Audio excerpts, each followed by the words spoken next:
Hello friends. और आज एक इम्पॉर्टेंट टॉपिक इन्वायरमेंट से रिलेटेड आपके समक्ष लेकर के आए हैं, जिसका नाम है टॉपिक जो है काफी खास है।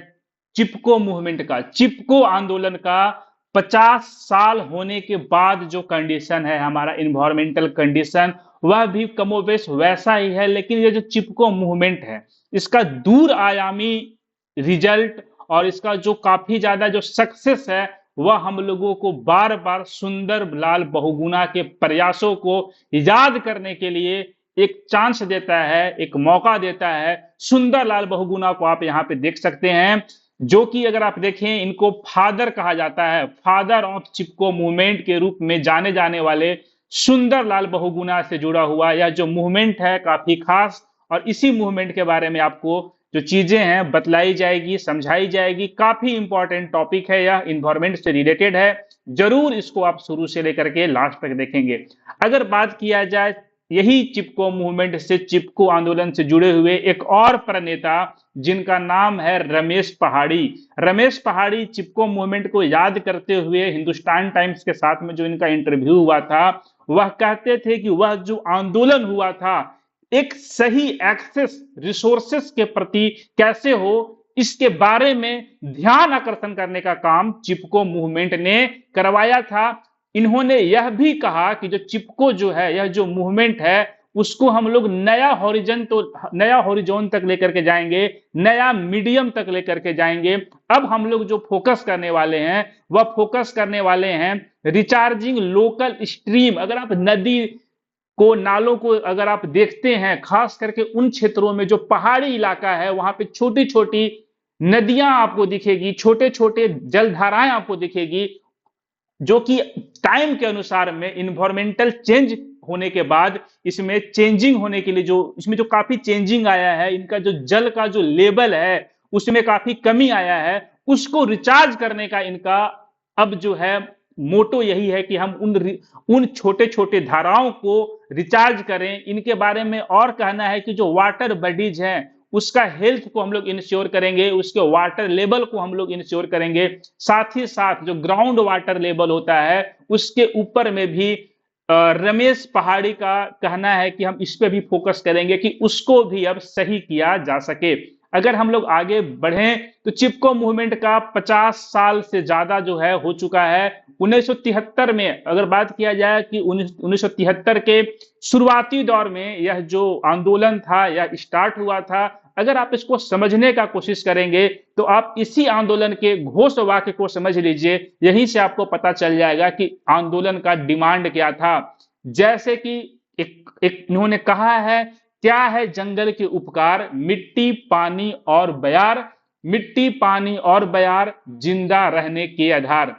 जंगल का उपहार में है मिट्टी। मिट्टी अगर बात किया जाए कि आप जंगल जहां रहेगा वहां मिट्टी को कौन पकड़ करके रखेगा, तो आपका जो पूरा का पूरा, अगर आप देख सकते हैं कि जो वृक्ष की जो जड़ें होती है वह मिट्टी को पकड़ के रखती है और मिट्टी को बहने से बचाती है। चाहे वह बहाव जो है हवा के माध्यम से हो, चाहे वह जो बहाव है वह जो है पानी के माध्यम से हो, दोनों बहाव को बचाने का काम कौन करता है, तो यही जंगल में रहने वाले वृक्ष।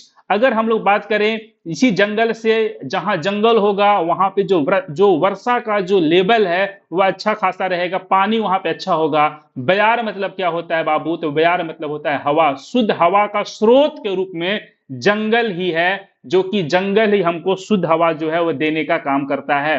अगर हम लोग आगे बढ़ते हैं, चिपको मूवमेंट को देखते हैं, तो यह अगर इसका ज्योग्राफिकल रीजन जहां पे यह स्टार्ट हुआ था, तो हिमालय का जो क्षेत्र है वहां पे यह स्टार्ट होता है। यह वह भाग था जो उस समय तो उत्तर प्रदेश में था, अभी यह उत्तराखंड में है। और यहीं से शुरुआत होता है एक मूवमेंट का, जिसको हम लोग एक आंदोलन का, जिसको हम लोग चिपको मूवमेंट के रूप में जानते हैं। क्यों यह जो आंदोलन है वह स्टार्ट होता है, तो डिफोरेस्टेशन, अगर हम लोग बात किया जंगल की अंधाधुंध कटाई जो किया गया था कॉन्ट्रैक्टर्स के द्वारा, उसी को रोकने के लिए यह जो मूवमेंट है स्टार्ट होता है। आपको पता होगा कि जैसे ही डिफोरेस्टेशन होगा तो वहां पे जो रहने वाले लोकल कम्युनिटीज रहेंगे, वहां पे जो रहने वाले जो लोग रहेंगे, उनको प्रॉब्लम होना शुरू हो जाएगा। वहां का जो आऊ हवा है, वहां का जो पर्यावरण है, उसमें गिरावट आपको देखने के लिए मिलेगा। इसलिए वहां के लोग खड़े हो जाते हैं और एक मूवमेंट स्टार्ट कर देते हैं, जिसको हम लोग चिपको आंदोलन के रूप में जानते हैं। अगर किसी भी अगर बात किया जाए आंदोलन का, तो कुछ न कुछ इंस्पायरेशन जरूर होता है। ऐसा कहा जाता है कि ये लोग इंस्पायर्ड थे जो बिश्नोई कम्युनिटी होते हैं राजस्थान के, उनसे। अब बिश्नोई कम्युनिटी से बात किया जाए कि इनसे यह कैसे इंस्पायर थे, तो जो बिश्नोई कम्युनिटी होते हैं वह काफी ज्यादा पर्यावरण से प्यार करने वाले कम्युनिटी होते हैं। और अगर पर्यावरण को किसी भी तरह से नुकसान पहुंचाया जाता है, तो यह सहारा लेते हैं अहिंसा का और उसको रोकने का जो है यह काम करते हैं। अगर हम लोग बात करते हैं कि इस मूवमेंट को जब स्टार्ट किया गया था, तो इन्होंने भी काफी अहिंसक रह करके, इसमें हिंसा कहीं से भी नहीं था, इस मूवमेंट को स्टार्ट किया था। इसमें जो गांव वाले लोग रहते हैं वह वृक्ष को होल्ड किए हुए आपको दिखेंगे, पकड़े हुए दिखेंगे, एक गोला, एक मानव श्रृंखला बना करके पेड़ के इर्द गिर्द या पेड़ को कटने से रोकने का कोशिश करते हुए आपको इसमें दिखे हैं।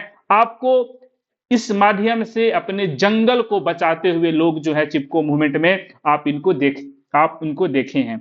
अगर बात किया जाए कि जो लोकल एक्टिविस्ट थे, जो सबसे पहले कौन लोग आकर के खड़े होते हैं, तो नॉर्मली देखा जाए तो ग्रामीण महिलाएं एक बहुत महत्वपूर्ण रोल अदा करती है इसको सक्सेस तक पहुंचाने के लिए। अगर कुछ लीडर्स का बात करें तो सुंदरलाल बहुगुणा को तो आप लोग जानते ही हैं, लेकिन आप जरूर ध्यान रखेंगे चांदी प्रसाद भट्ट, जो कि एक अलग संस्थान भी बनाते हैं, एक अलग संस्था का भी निर्माण करते हैं, जिसका नाम है दसोली ग्राम स्वराज मंडल। और आप गौरव आप और साथ में गौरा देवी को भी नहीं भूल सकते हैं। अगर हम लोग बात करें इन तीन इंपॉर्टेंट लीडर जो जुड़े हुए हैं चिपको आंदोलन के से, इनके द्वारा कौन सा मेथड का उपयोग किया जाता है, तो वही ट्रेडिशनल मेथड, जैसे कि मानव श्रृंखला बनाना पेड़ों के इर्द गिर्द, और उसमें एक जो धार्मिक धागा बांधना, जिसको आप राखी जैसे धार्मिक धागा होता है वैसा धागा को बांध करके पेड़ को अपना फैमिली का अंग समझ करके, वृक्ष को अपना परिवार मान करके उसको बचाने की कोशिश किया गया। साथ ही साथ यह जो मूवमेंट है इस बात को भी दर्शाया कि ये लोग जो हैं कितने यूनाइट हैं, आपस में कितने एक हैं, और सभी लोग का कमिटमेंट एक है कि हमको कंजर्व करना है अपने जंगल को। अगर सुंदरलाल बहुगुणा को प्रयासों को नया आयाम तब मिलता है जब उनको पद्म विभूषण से नवाजा जाता है। इंडिया का अगर कहा जाए तो इंडिया का भारत रत्न के बाद सबसे बड़ा जो सिविलियन अवार्ड के रूप में आपको पता होगा पद्म विभूषण को जाना जाता है।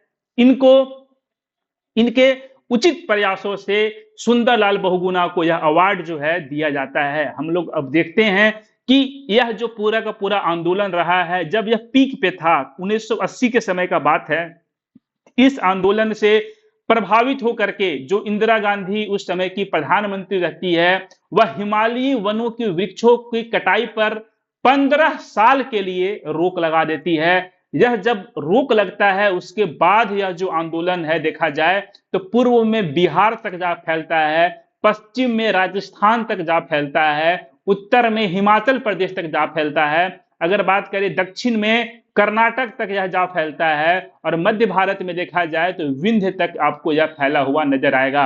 अगर हम लोग बात करें उत्तर प्रदेश में प्रतिबंध के अलावा यह जो 15 वर्षों तक प्रतिबंध लगाया गया था कि यहाँ पे किसी भी तरह की वृक्षों की कटाई नहीं होगी, यही आंदोलन पश्चिमी घाट में भी और विंध्य पर्वतमाला में वृक्षों की कटाई को रोकने में, उसको भी प्रतिबंधित करने में भी सफल रहा था। तो 3 जगह में यह जो आंदोलन है वृक्षों की कटाई पे रोक लगाया था।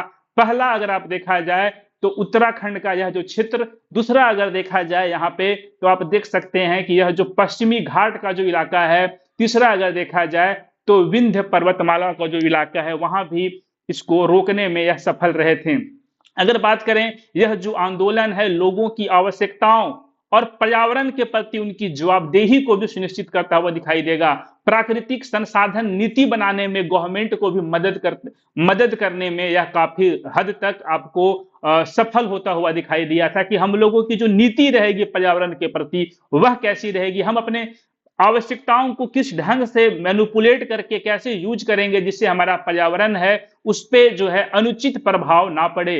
इस सभी गतिविधियों पे भी नजर रखने के लिए यह जो पूरा का पूरा जो आंदोलन था वह काफी खास जरूर रहा है। अगर हम लोग बात करें इस चिपको मूवमेंट का और क्या इंपॉर्टेंट इंपैक्ट रहा है, तो बहुत सारे अदर अगर देखा जाए पर्यावरण से रिलेटेड आंदोलन, जैसे कि आपको पता होना चाहिए नर्मदा बचाओ आंदोलन, अपिको मूवमेंट कर्नाटक में और साइलेंट वैली मूवमेंट जो है, ये सभी मूवमेंट, ये सभी आंदोलन कहीं ना कहीं डायरेक्टली और इनडायरेक्टली चिपको मूवमेंट से ही प्रेरित हैं। अगर बात किया जाए इसका सिग्निफिकेंस का, तो यह जो है इको फेमिनिज्म को डेमोन्स्ट्रेट करने में इसका काफी ज्यादा इसका प्रभाव आपको देखने के लिए मिला है। इससे यह भी पता चलता है कैसे हम लोग नॉन वायलेंट तरीके से, अहिंसा के माध्यम से, शांतिपूर्ण तरीके से एक ऐसा कम्युनिटी का निर्माण कर सकते हैं जो अपने इन्वायरमेंट के लिए सजग है, जो अपने राइट के लिए सजग है। तो इसका जो इंपैक्ट रहा है चिपको मूवमेंट का, दूर आयामी इंपैक्ट रहा है। जब भी इन्वायरमेंटल आंदोलन का बात होगा, पर्यावरण से जुड़े हुए आंदोलन का बात होगा, तो चिपको मूवमेंट से जरूर यह जो को आने वाले समय का जो भी आंदोलन रहेगा, जरूर आपको दिखेगा कि इससे वह इंस्पिरेशन लेता हुआ आपको नजर आएगा। आप देखिए उस समय का यह जो पिक्चर है, आप कैसे जो वृक्ष है उसको पकड़ करके महिलाएं और जो छोटी छोटी जो बच्चियां हैं कैसे पकड़ी हुई हैं, इसको आप देख सकते हैं। अगर बात करें करेंट अफेयर का, तो सर्विस से रिलेटेड, सर्विस कमीशन से रिलेटेड, चाहे वह यूपीएससी कमीशन हो चाहे बीपीएससी कमीशन हो, उसके लिए चाहे आपको अगर एक सजग नागरिक बनने के लिए है, तो यह जो current affair day to day life का होता है उससे आपको अवेयर रहना बहुत ज्यादा जरूरी है। अगर आप 17वीं बीपीएससी का प्रिपरेशन कर रहे हैं तो आपका जो तैयारी का जो लेवल होना चाहिए, अब लेवल होना चाहिए टेंडिंग टू यूपीएससी का, और इसी के तहत कुछ कोशिश किया गया है मेरे द्वारा। जैसे कि पॉलिटी को अगर बात किया जाए तो लक्ष्मीकांत के माध्यम से, पॉलिटी को किसके माध्यम से, तो लक्ष्मीकांत के माध्यम से, यूट्यूब पे क्लासेस के माध्यम से इसको कंप्लीट करवाने की कोशिश है। मॉडर्न हिस्ट्री का बात किया जाए तो दो सोर्सेज से, एक ओल्ड एनसीईआरटी के सोर्सेज से, और अगर देखा जाए दूसरा अगर बात करते हैं तो दूसरा आपका स्पेक्ट्रम से भी कंप्लीट करवाने की पूरी कोशिश है। तीसरा आपको जो मैगजीन है, इंडिया लेवल के जो बेस्ट मैगजीन है उसका लिस्ट निकाल करके करेंट अफेयर को भी तैयारी करवाया जाए, इसकी भी कोशिश है। हम उम्मीद करेंगे कि आप इस कोशिश में पार्टिसिपेट करके पहले से ज्यादा नॉलेजेबल रहिएगा, पहले से ज्यादा जानकारी को इकट्ठा करते हुए मिलिएगा, पहले से ज्यादा सजग रहिएगा, पहले से ज्यादा ज्ञानवान और ऊर्जावान इंसान बनिएगा। यही सभी बातों के साथ आज को क्लास को हम विराम देते हैं। मेरा नाम हुआ अमित कुमार शिवांश, और आप हिस्ट्री, पॉलिटी और साथ ही साथ करेंट के वैसे वीडियो जो कि पीसीएस लेवल के लिए, जो कि यूपीएससी के लिए इंपॉर्टेंट होते हैं, उसके लिए आप ट्यून अप करके रखेंगे, टीओसी से एक नजर बनाए रखेंगे। जब भी क्लासेस होंगी आपको पहले इन्फॉर्म कर दिया जाएगा, आप जुड़ करके पूरा का पूरा क्लास का लाभ जो है जरूर जो है आप उठाइएगा। Thank you so much. अपना ख्याल रखिए, बड़ों का आदर कीजिए, छोटों को ढेर सारा प्यार दीजिए।